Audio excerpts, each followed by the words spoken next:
Welcome to a series of presentations produced by the Lebanon Historical Society. These presentations have been made over a period of years, and we have just begun recording them, archiving them, and making them available on YouTube. We are just beginning this process, so sometimes the slide quality or the movie quality may not be the finest, but we are working at improving. My name is Chuck Werth. I am the curator of the Lebanon Historical Society Museums and also the informal historian for the Township of Lebanon. My interest in the topic of Lebanon, Wisconsin in the First World War goes back to 1971 when my father's cousin gave me the enemy alien cards that had been carried throughout the First World War by my great-grandfather and great-grandmother, Johann Friedrich Werth and Henrietta Brasch Werth. Later that same year, I visited great-grandfather Friedrich's last surviving cousin. At that point, she was nearly 100 years old. She revealed to me a family secret that had been guarded by the family since the time of the First World War. And after hearing that secret and seeing these enemy alien cards, I began to wonder just how many families in Lebanon harbored similar secrets. Upon America's entrance into the First World War, or the Great War, the war to end all wars, the war to save democracy, it went by so many names. America entered on April 6, 1917, and at that time, 97% of Lebanon's residents were German-speaking. About 40% of them had been born in one of the dozens of German states, kingdoms, principalities, duchies, city-states, and other small conglomerations that would come to comprise the Prussian Empire in 1879. While the majority of the German-speaking immigrants in Lebanon followed the path to U.S. citizenship, some of the immigrants, especially some of those from Pomerania, were reluctant to become citizens of the United States. As peasant farmers in Pomerania, they had been exploited badly by their native land. They were particularly fearful of compulsory military service. In 1917, approximately 90 Lebanon residents had not become American citizens by their choice. Another 360 had become naturalized citizens of the United States. However, as you will learn in the course of this presentation, the ultimate outcome was that in Lebanon, approximately 450 adults, non-citizen immigrants and naturalized citizens, by federal mandate, were referred to as enemy aliens, and automatically they were suspected of being spies, saboteurs, fifth columnists, slackers, and terrorists. Under the Freedom of Information Act, the FBI in 1976 released to the National Archives partial wartime records of the Department of Justice, the Bureau of Investigation, the American Protective League, and the Committee on Public Information. The records document vigilante activities supported by the Department of Justice and the Bureau of Investigation, and officially promoted by the Committee on Public Information. With only 50 agents, the Bureau of Investigation, which was the predecessor body of the FBI, and yes, J. Edgar Hoover was already active in the organization, that organization with only 50 agents was unable to follow up on the more than 1,000 tips per month that were coming in alleging subversive activities by German Americans, particularly by German Lutherans. The released documents prove conclusively that German American Lutheran ministers and lay people were systematically targeted by the government of the United States before, during, and immediately after the First World War.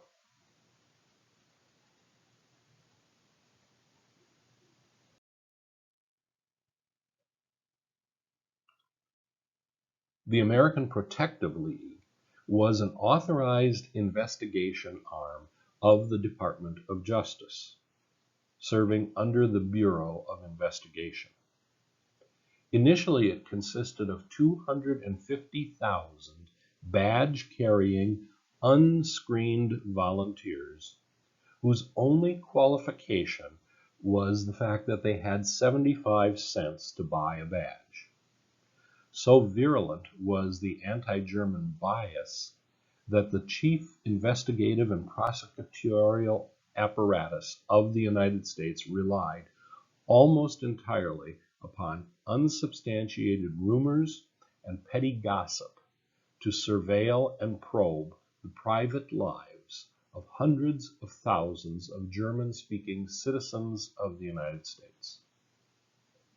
After the war, America's official propagandist, George Creel, who served as chairman of the Committee on Public Information, boldly and proudly proclaimed, quote, "Never was a country so thoroughly contra-espionaged. Not a pin dropped in the home of anyone with a foreign name, but that it rang like thunder in the inner ear of some listening sleuth."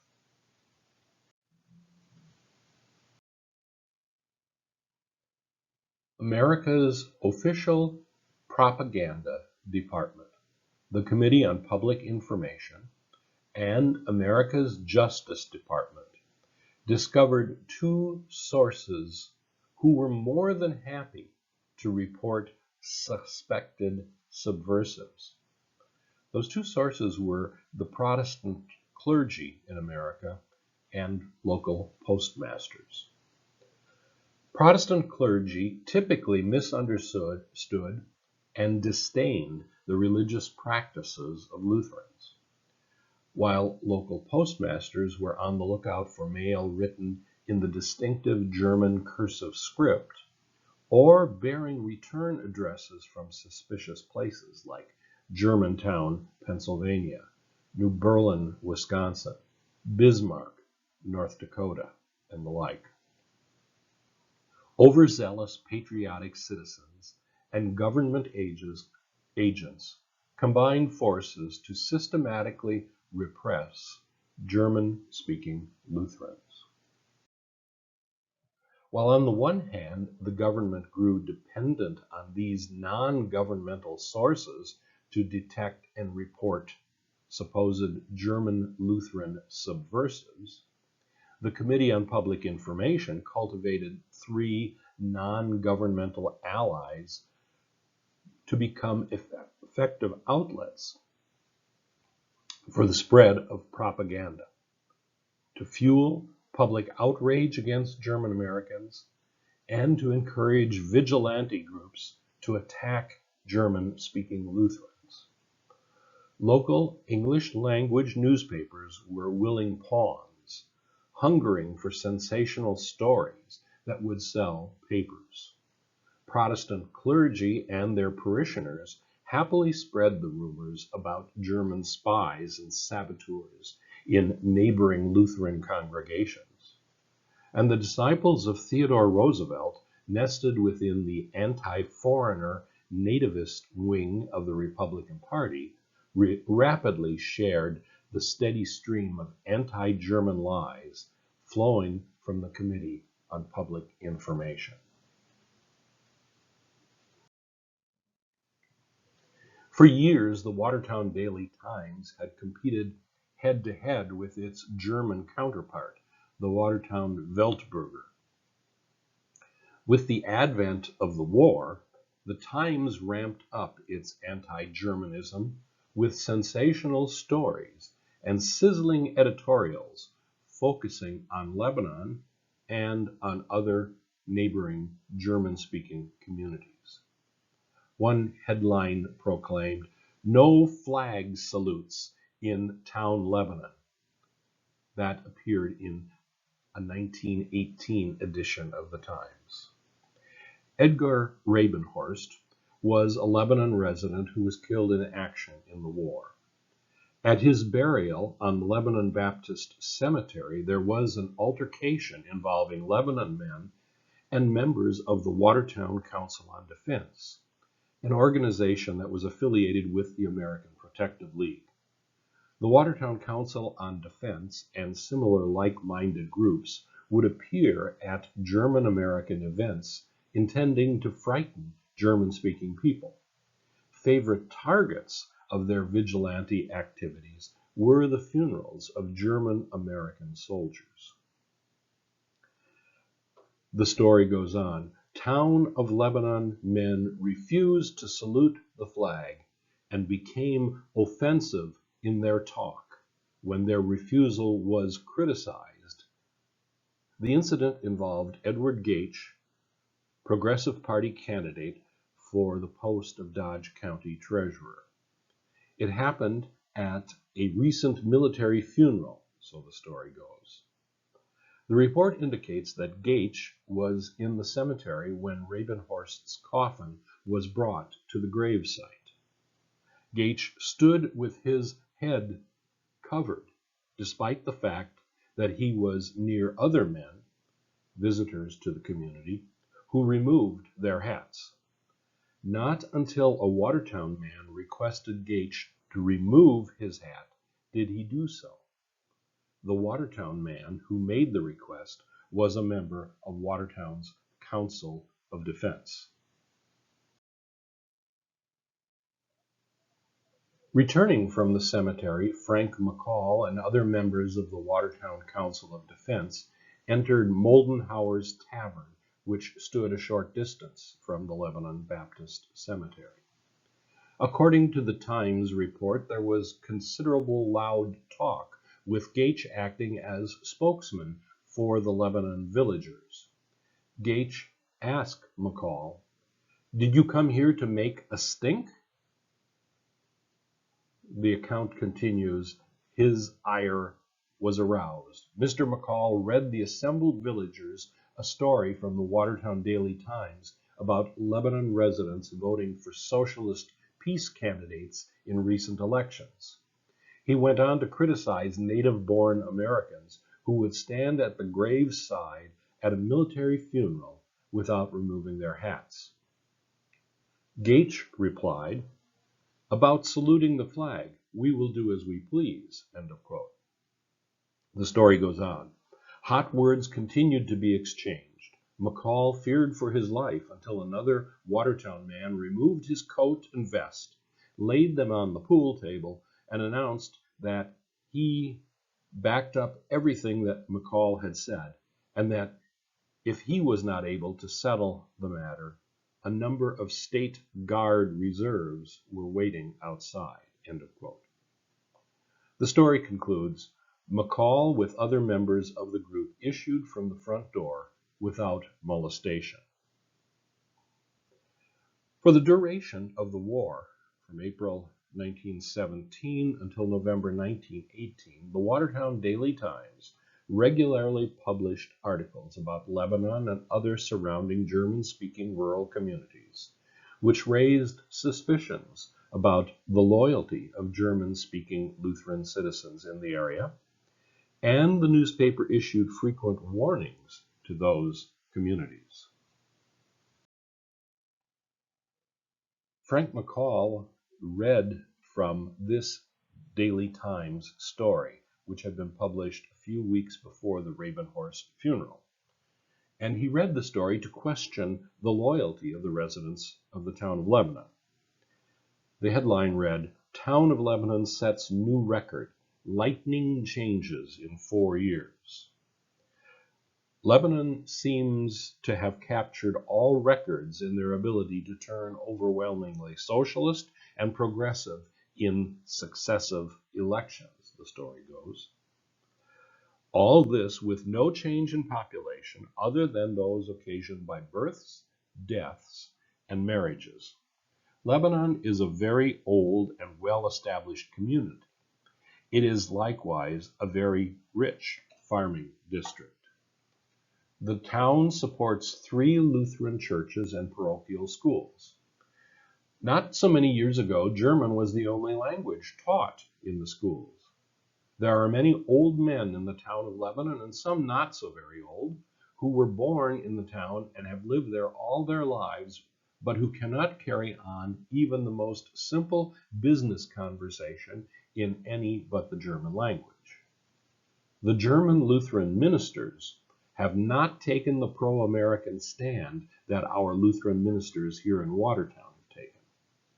Not long ago, a Lutheran chaplain from Camp Grant, Illinois, spoke at Lebanon under the auspices of the County Council on Defense. The 3 German Lutheran ministers were extended particular invitations to be present, and the meetings were well advertised. The chaplain, who drew big crowds when he spoke in Jefferson County and elsewhere in the state, drew an audience in Lebanon of 9 men and a handful of women and children, and none of the Lutheran ministers, the story goes on. In the 4th Liberty Loan Drive, the town was assigned a quota of $80,000. That would be the equivalent of $1.4 million in 2017 dollars. The subscriptions that day totaled 43,900, or the equivalent of $775,000 in 2017 dollars, less than 55% of the assigned amount.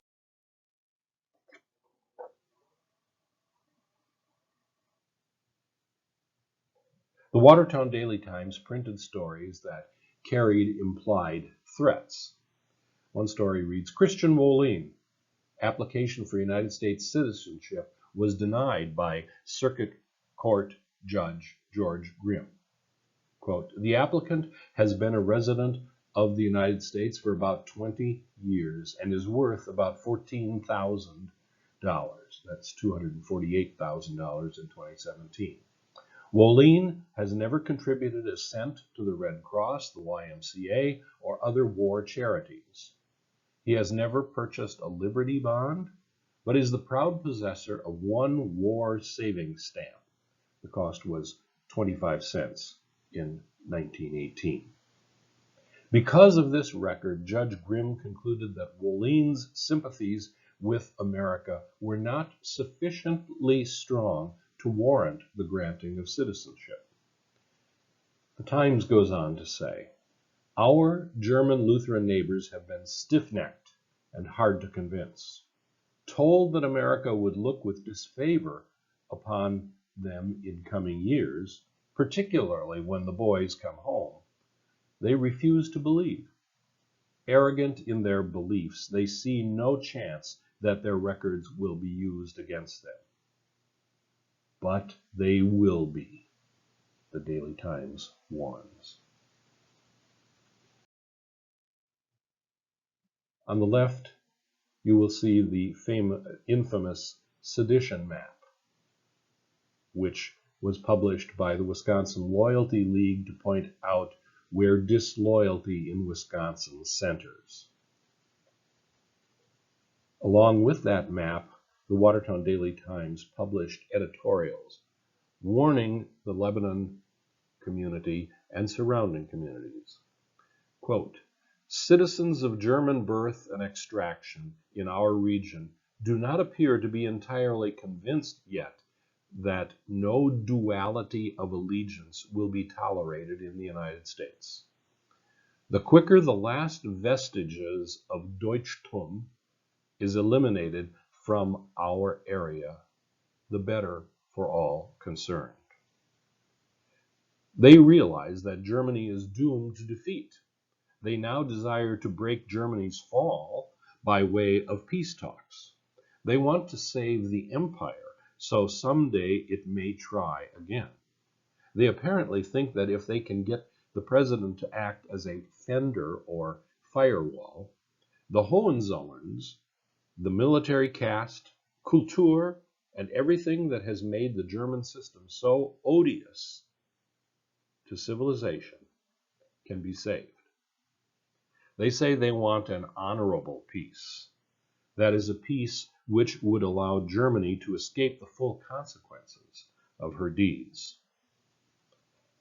The Times concludes, the war will not be entirely or happily over for the United States until Prussianism shall be crushed within Germany's borders as well as within our borders.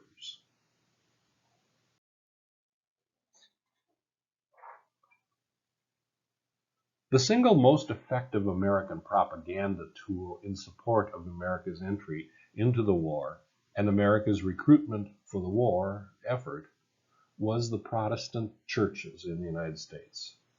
During the course of the war, the notion of America as the chosen nation evolved into a full-blown ideology that captured the popular imagination.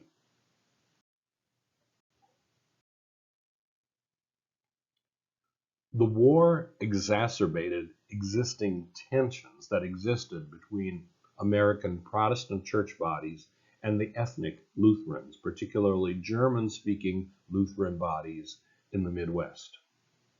Except for the assimilated Eastern Lutherans, whose roots went back to 1664, the more recent German immigrant Lutheran churches like the Missouri Synod, the Wisconsin Synod, the Buffalo Synod, the Ohio Synod, the Iowa Synod, the Texas Synod, all maintained strong cultural unity based on pride in German accomplishments and a vigorous German language press.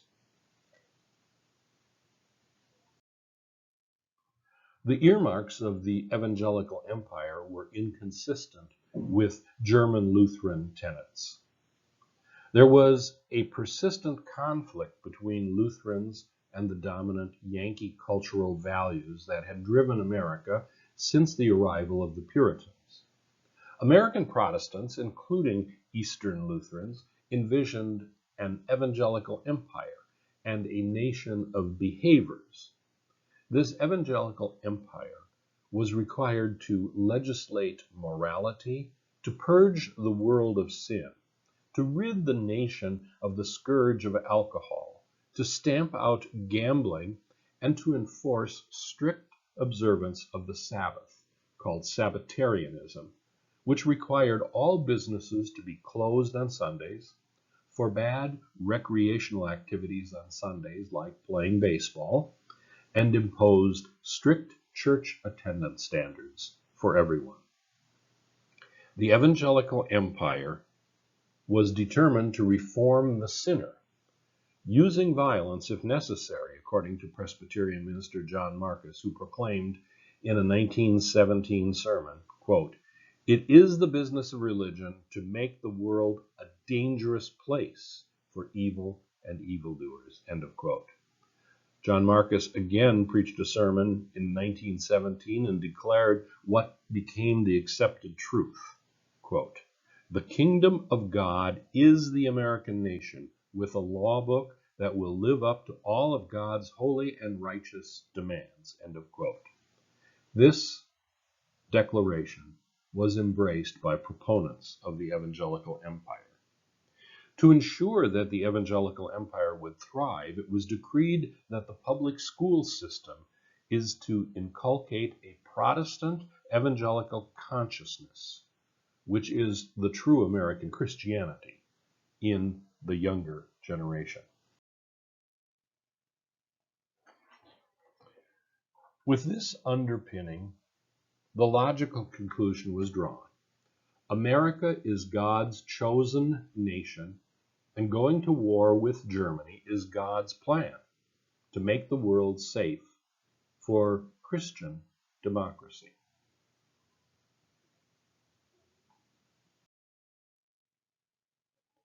Going to war will reform and uplift the German infidel because that became a war cry. Of course, this included the German infidels living in America in their German-speaking Lutheran enclaves like Lebanon, Wisconsin. The United States government, through the Committee on Public Information, published informational pamphlets, sermons, and prayers for use in what were designated patriotic congregations. Quote, God's holy and righteous demands call for a crusade to civilize Europe and to defend and spread democracy, the holiest form of government. The war is an opportunity to reform not only American society, but the world.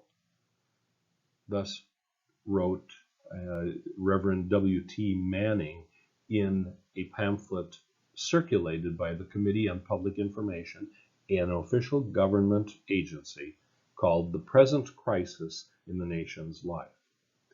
The Reverend Manning continued, quote, Our moral sense as a nation is dulled. Morally, we have lost our way. Our present lack of a national spirit is due, in part, to a vast amount of well-meant but mistaken and really unchristian teaching about peace. End of quote.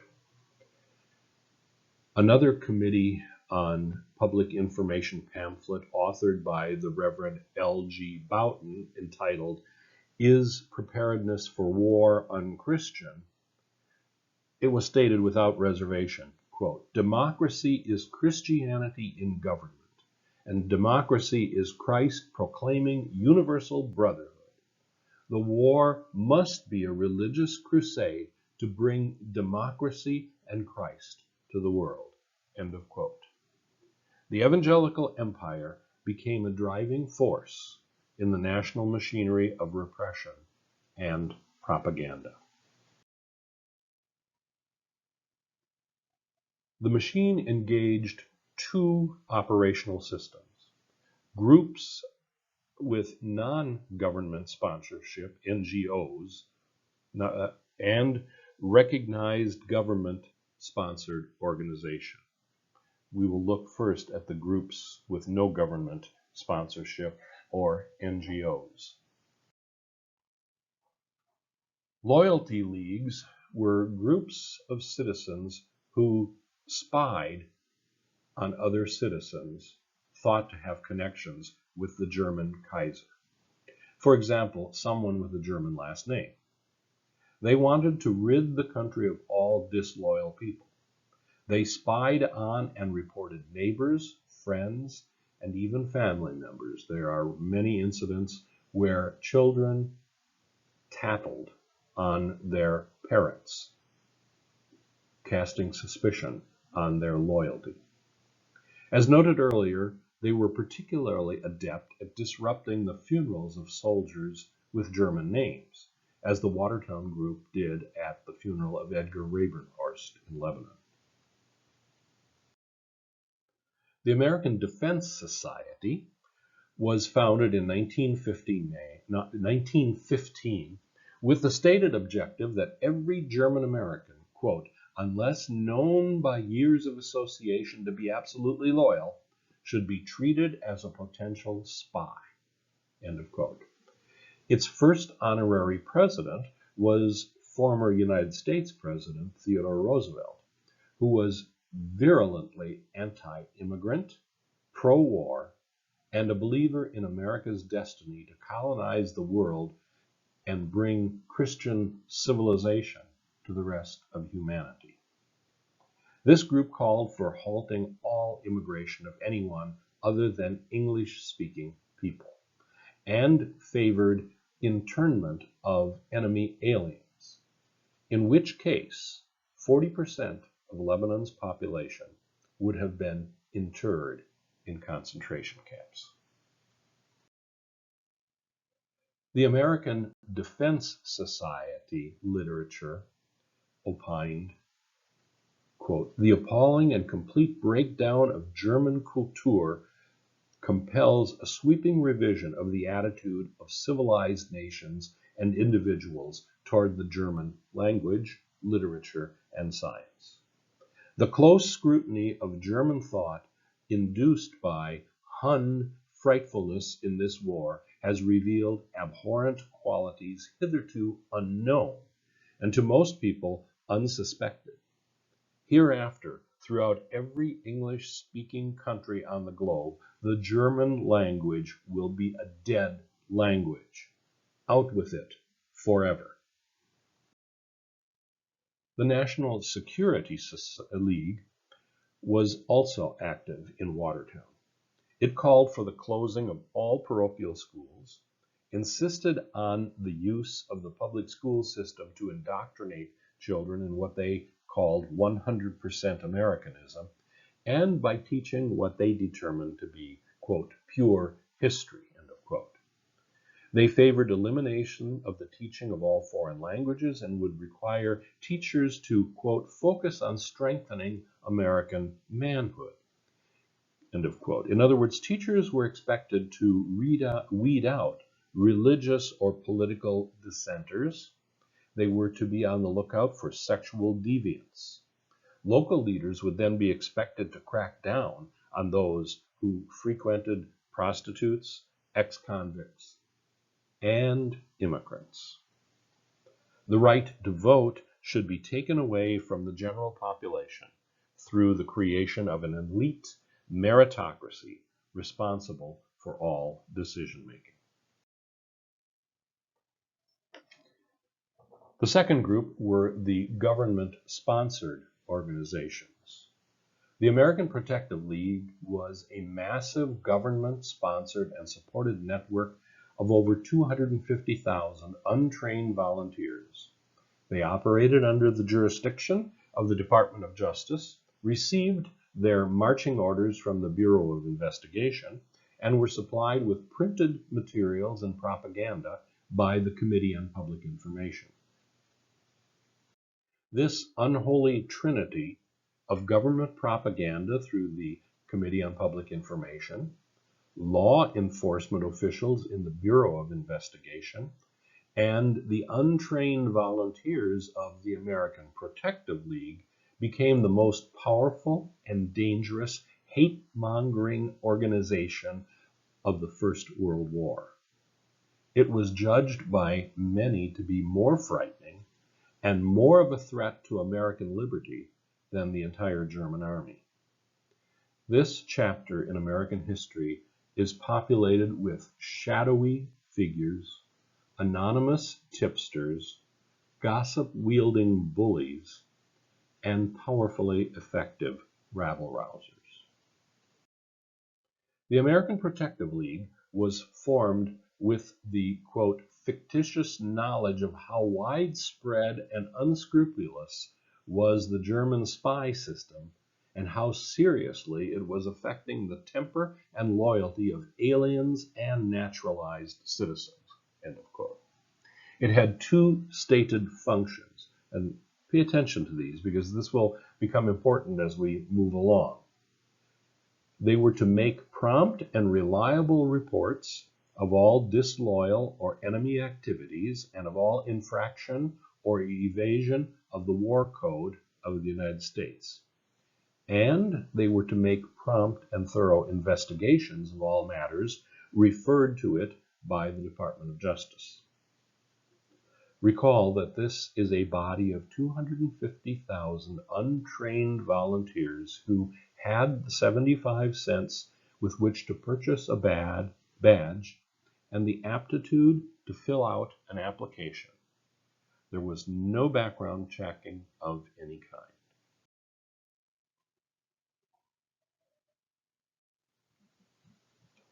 The directives to the American Protective League were issued by the Department of Justice. The directives were created to encourage suspicion and mistrust. For example, quote, "There are 2 million men of German blood inside our borders, guaranteed by the Kaiser to be loyal to Germany," end of quote. or, quote, the adjectives German, pacifist, radical, and wide-eyed anarchist are all synonymous, end of quote. The Committee on Public Information fed the members of the American Protective League with propaganda designed to incite action against German-speaking Lutherans. They recruited Protestant clergy to prepare sermons, prayers, and Liberty Bond fundraising materials that were to be used in all of America's churches.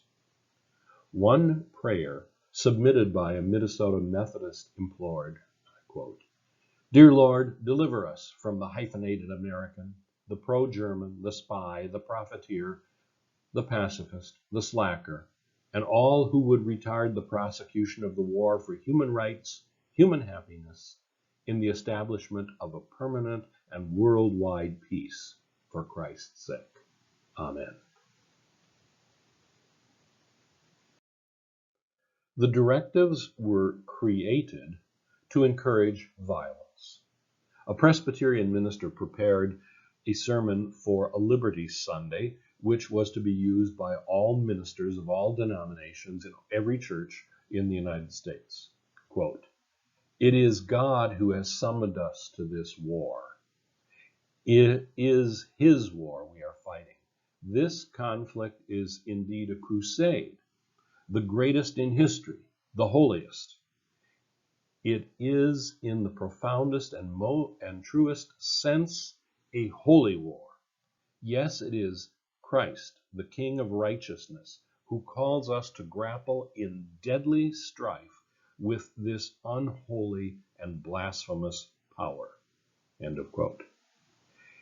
A Methodist urged on by the American Protective League, "If there is any preacher who doesn't see his way clear to espouse the cause of the Allies, if we can't regenerate him, we will eliminate him and then turn him over to the Department of Justice."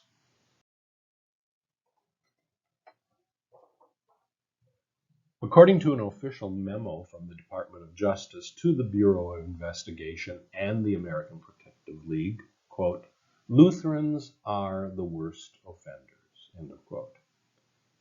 The Lutheran pulpit is a recognized part of the German system of spy work in America. It is not fair to accuse all Lutheran ministers of desecrating the cloth they wear. There are good Lutheran ministers who are loyal Americans without question, namely the fully Americanized Lutherans in the eastern United States. At the same time, it is true that more charges have been brought against ministers of the Lutheran Church, and charges more specific in nature than any other class of profession in the country, especially in Michigan, Wisconsin, Minnesota, the Dakotas, and Nebraska. These are so numerous that one cannot avoid calling the Lutheran pulpit in America the most active and poisonous influence existing in America during the war. That was an official pronouncement from the United States government. Allegations against Lutheran ministers made to the Department of Justice by Protestant clergymen included outrageous claims. Lutheran ministers swear allegiance to the Kaiser as part of their ordination vows. Lutheran churches receive direct funding from the German government. Reportedly, this was coming by way of an under the Atlantic Ocean pneumatic tube, delivering bundles of cash somewhere on the east coast of America. The Bureau of Investigation, FBI, thoroughly searched the coastline of on the Atlantic seaboard, looking for this pipeline of cash, which was flooding German Lutheran churches. German Lutheran churches were also suspected of harboring large caches of weapons and incendiary devices so that they could participate in the overthrow of the American government. Lutheran church bells ring shortly after a German victory in battle. Lutheran ministers gather frequently for pro-German meetings. You must remember that in 1918, the German Lutheran synods in the United States still conducted all their business and theological discussions in German. So yes, they were at meetings where German was spoken. Lutheran parochial schools are pan-German training academies. And the most scurrilous of all, the German Bible demands allegiance to the German Kaiser.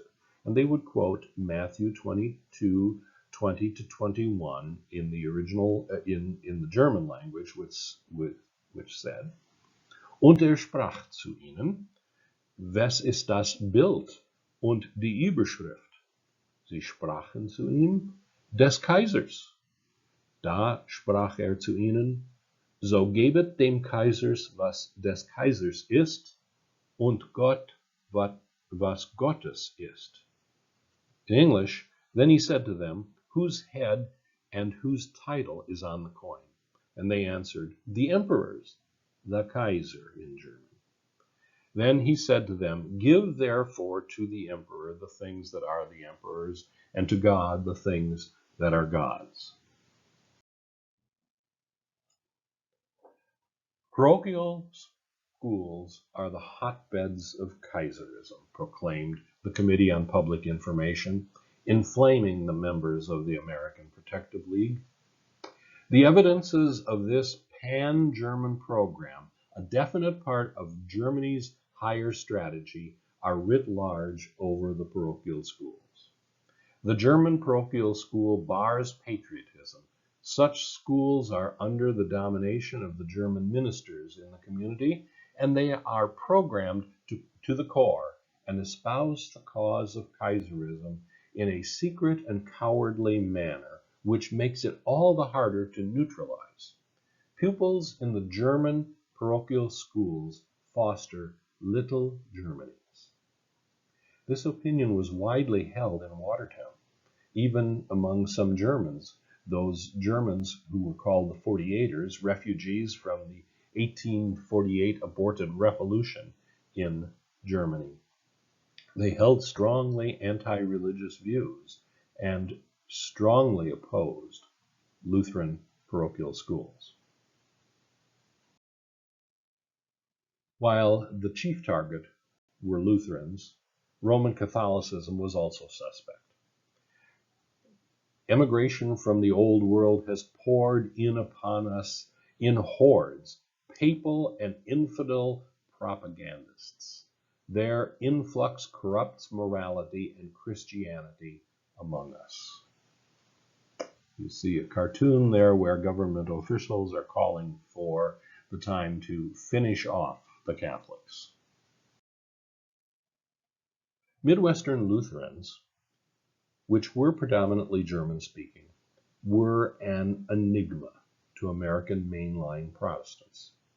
The continued use of the German language, Luther's doctrine of the two kingdoms, and the inscrutable synodical stands on unionism perplexed and infuriated Protestant clergy and laity alike.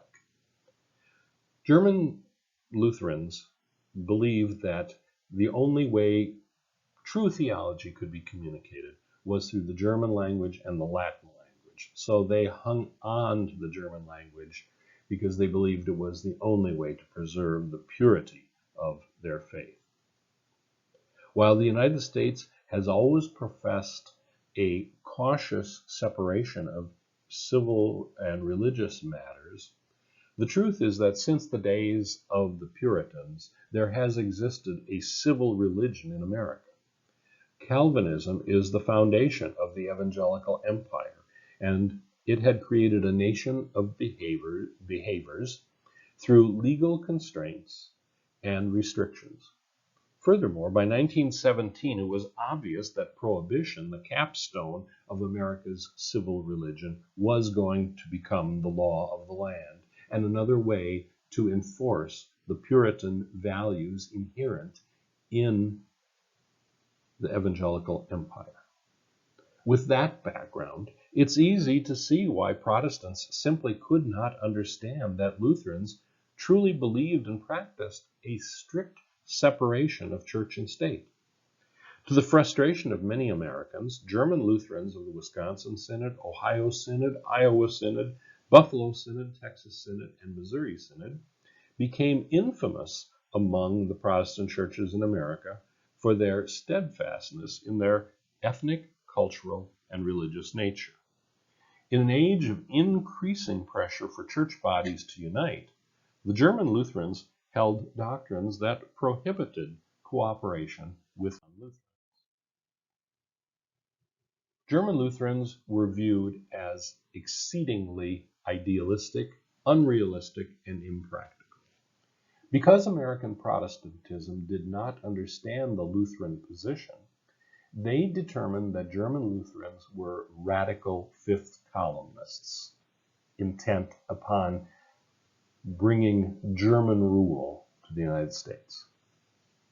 Luther's doctrine of the two kingdoms taught that there is an absolute separation of church and state. The practical implications meant that German Lutheran congregations should not be coerced into promoting Liberty Bond rallies. No national flags were permitted to be displayed in church buildings.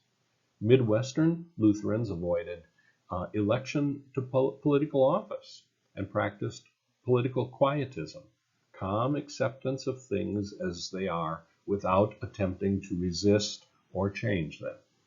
Let the government do what it must, but the church must avoid involvement. The other conundrum for American Protestants was the Midwestern Lutheran doctrine of fellowship, cooperation, involvement with other Christians. The doctrine maintains that religious unionism consists in joint worship and work of those not united in doctrine. Its essence is an agreement to disagree. In effect, it denies the doctrine of the clearness of Scripture. So Midwestern Lutherans, to a greater or lesser degree in 1918, adhered to what is called the unit concept or unit principle of fellowship, which places virtually all joint expressions of the Christian faith on the same level. The practical implications of which meant no joint prayer with any individual, either privately or corporately, with whom you had any difference of opinion or a difference in doctrine. Therefore, two people who were not absolutely in total agreement could not pray together. That meant even Eastern Lutherans and Midwestern Lutherans could not pray together or cooperate, even at a table prayer over dinner. Naturally, this kind of prohibition against joint religious activity precluded participation in ecumenical services or bond rallies or joint services promoted by the Committee on Public Information. Pastors were not permitted to use sermons and service materials distributed by the Committee on Public Information. Congregations could not publicly endorse bond rallies, and church funds most certainly could not be used to purchase Liberty Bonds. You will recall that the Department of Justice promised that its draconian proposals were intended to promote prompt and reliable reporting of suspected subversive activity and prompt and thorough investigation of those reports. Let's see how well that worked. While we have no record of what happened in Lebanon, each of the incidents cited here involved German Lutheran communities in the Midwest, and our Lutheran ancestors were very aware of all these events. Put yourself in their shoes and imagine what went through their minds every time they heard about another incident of violence against German Lutherans. Robert Paul Prager was a German coal miner living in Collinsville, Illinois. He was lynched by a mob. 12 men were tried for his murder, but were subsequently acquitted. Prager was killed because of anti-German sentiment during the First World War and because he was accused of holding socialist beliefs. Other incidents stopped short of murder. On October 20th, 1918, John Demmel, a farmer in Outagamie County, Wisconsin, which was a heavily German and Scandinavian area, was visited by a nativist mob. Suspected of not strongly enough supporting the war effort, he was narrowly saved from lynching. The mob settled for, quote, beating and bloodying him, end of quote. Tar and feather parties were common in German Lutheran communities. Yellow paint on Lutheran churches, on parsonages, on parochial schools, and the headstones of Lutheran cemeteries became the most common mark placed upon those suspected of disloyalty. In a community near Lebanon, a bond slacker, someone who wasn't buying enough war bonds, was taken from her home, placed in an animal cage, and hauled up and down the main street of the village. Back in those days, they published who bought war bonds and how much. Recall the man in Lake Mills whose citizenship was denied because a public record showed he hadn't bought enough war bonds. A nearby minister and his wife were beaten because the minister preached in German. In nearby states, 2 Lutheran schools were burned to the ground, and another one was dynamited. A Lutheran teacher was instructing students when a bullet was fired through the window of his classroom. No one was injured. Members of the American Protective League routinely interrogated adolescents about what they were being taught by their German-speaking Lutheran pastors in confirmation instruction classes. Agents of the American Protective League visited Lutheran churches and asked for English copies of sermons, German sermons, to determine their adequacy in support of the righteous cause. German Bibles and copies of Luther's Small Catechism in German were regularly confiscated and burned. Emil Dornfeld was a Lutheran minister born and raised in Lebanon. His father, Ernst Gottlieb Dornfeld, was one of the primary figures in the founding of St. Mark's Lutheran Church in Sugar Island. Reverend Dornfeld served St. Paul's Church in Marshall, Wisconsin during the time of World War I. Dornfeld received a phone call from someone claiming to be a reporter for the Milwaukee Free Press, which was a publication favoring peace and neutrality and supportive of Wisconsin Senator Robert La Follette. The caller asked Dornfeld how he felt about La Follette's stand against the declaration of war. And at that time, about 75% of Wisconsin voters agreed with La Follette's position. Dornfeld replied, "There should be more men like him," end of quote.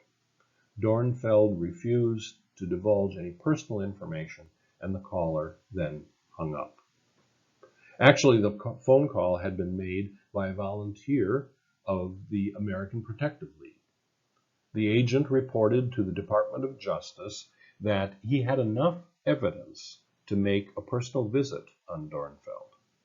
The agent's first stop was the U.S. Post Office in Marshall, Wisconsin, a standard procedure for American Protective League agents, and there attempted to determine what kinds of mail Dornfeld was receiving, in what language, and to whom Dornfeld was sending mail, and in what language.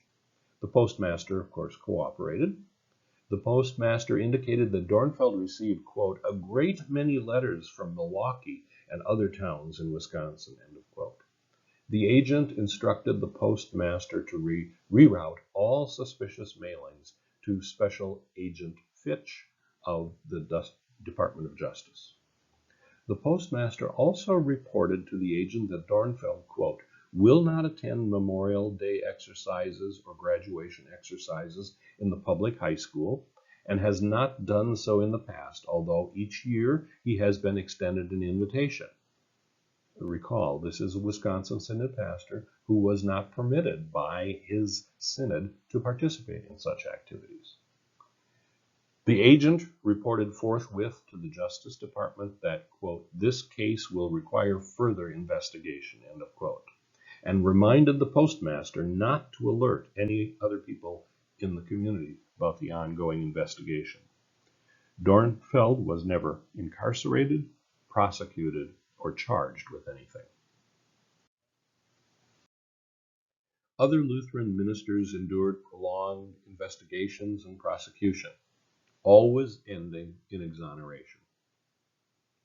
A Wells minister in Ohio spent months in prison, was not fully exonerated until years after the war, and to pursue his defense was forced to expend the equivalent of $1.5 million in 2017 dollars, money that was provided by his congregation and neighboring congregations. No Lutheran minister was left with a criminal record at the end of the war. If convicted, the convictions were always overturned on appeal. You will recall that I began this presentation suggesting there has been a well-guarded secret within the Werth family related to the First World War. That secret involves my great-grandparents, Friedrich and Henrietta Werth.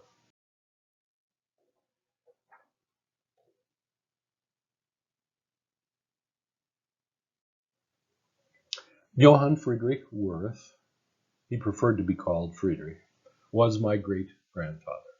He came to America in 1868 expressly to avoid conscription into the army of the Kingdom of Prussia.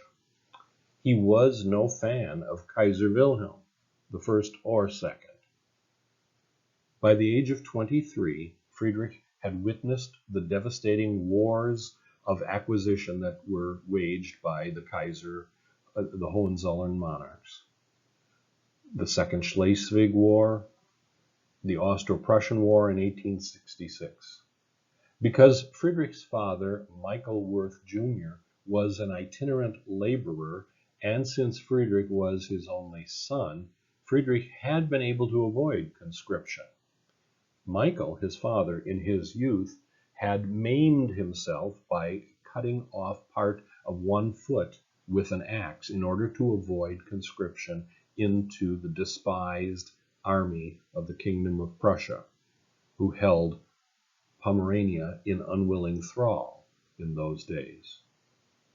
In 1867, the North German Confederation was created, and it became painfully obvious to Michael that his young son Friedrich would not be able to avoid the looming Franco-Prussian War, which broke out in 1871.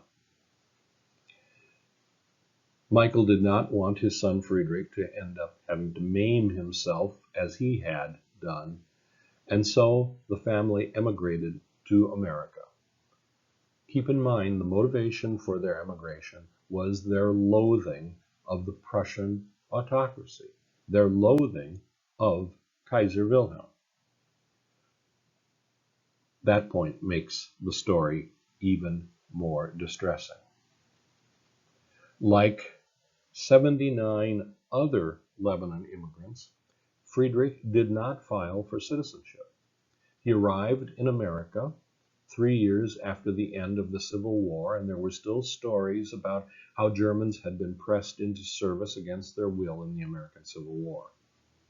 Stories about unscrupulous military conscription were rampant. Fearful of facing another possibility of enforced military service, Friedrich simply did not apply for citizenship, something that went on commonly among German immigrants. Friedrich purchased 40 acres of land near Sugar Island. In 1874, he married Henrietta Brosh, a native-born American citizen.